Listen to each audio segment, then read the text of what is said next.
أعزائي المشاهدين متابعي برنامج صورة مصرية، النهارده صورتنا المصرية مع شيخنا الجليل أحمد رشاد عالمنا الجليل اللي هيكلمنا النهارده عن موضوع مهم جدا. نرحب بيه الأول. أهلا وسهلا بحضرتك دكتور أحمد. اهلا وسهلا بحضرتك وبالساده المشاهدين، وكل عام وحضراتكم بخير بمناسبه ذكرى الاسراء والمعراج. كل سنة وحضرتك طيب يا فندم. كلمنا النهارده عن الموضوع الندوة النهارده، وكلمنا عن رؤيتك.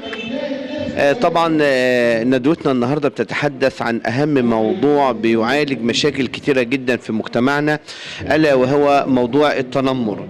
في الحقيقه ان التنمر قضيه كبيره جدا جدا جدا بتعوق المجتمع وبتؤثر تاثير سلبي جدا جدا على الاسره وعلى افراد الاسره، على شبابنا وعلى بناتنا، على كل الطوائف حتى الاطفال.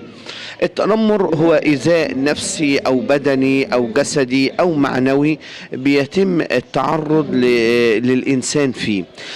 وطبعا التنمر. رأي الدين في المتنمرين، وهل نهى الدين الإسلامي عن ذلك؟ نعم، في آيات كثيرة جدا وصور من القرآن الكريم، ويكفي أن الله عز وجل قال لا يسخر قوم من قوم، وهذا نداء رباني إيماني في سورة الحجرات. قال الله عز وجل ويل لكل همزة لمزة، وهذا من أبواب النهي عن التنمر في القرآن الكريم. عاتب المولى عز وجل حضرة النبي صلى الله عليه وسلم عتاب المحب عندما عاتبه في سيدنا عبد الله بن أم مكتوم الرجل الأعمى الذي قال الله عز وجل عنه عبس وتولى أن جاءه الأعمى. فإذا القرآن الكريم بآياته الحسنى الكريمة جاءت تدعونا لعدم التنمر. طب رأي حضرتك في المتنمرين، ونقول لهم إيه الناس اللي بتتنمر؟ الإنسان المتنمر إنسان مريض، ولا بد أن يعالج من الصفة القبيحة، صفة التنمر. لأن الإنسان المتنمر لابد أن يعلم تمام العلم أنه سبب إيذاء نفسي شديد جدا لمن تنمر عليه، فقد أساء الأدب مع نفسه أولا ومع غيره ثانيا، وفوق كل ذلك بأنه أساء الأدب مع المولى عز وجل الذي فعل ما نهاه الله عنه، وهو التنمر والإيذاء النفسي الشديد.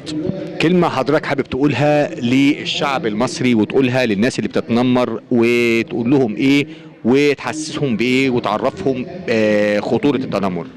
عايز اقول لمجتمعنا الحبيب خلي بالكم جدا جدا ان التنمر احيانا مش بيأذي الشخص فقط، بل بيأذي المجتمع وبيأذي دولتنا.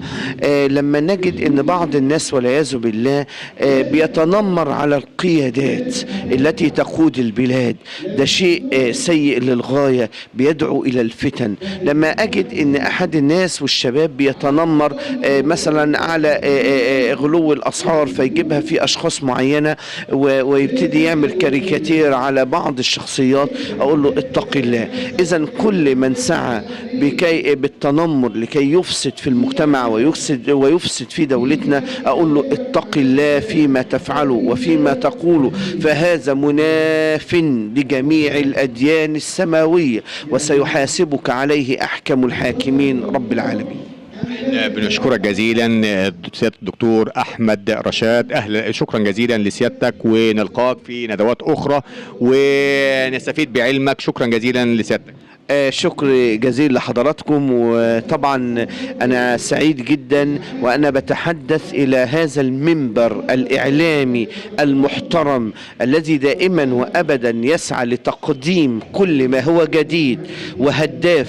ويعني صوت العرب دايما قناة بنستمتع بكل ما فيها، لأنها دايما بتعالج قضايا مهمة جدا جدا في المجتمع، وبتوعي المواطن المخلص والمحب لوطنه بكل القضايا التي تحيط فيه. كل الشكر والتقدير لهذا المنبر الإعلامي ولحضرتك وما خلف الشاشة الكريمة من مصورين مخرجين. شكرا جزيلا فندم. شكرا جزيلا. أعزائي المشاهدين، ده كان لقاءنا مع الدكتور أحمد رشاد، عالم من علماء الأزهر الشريف. شكرا جزيلا، ولقاءنا مع شخصية أخرى وبرنامجكم صورة مصرية.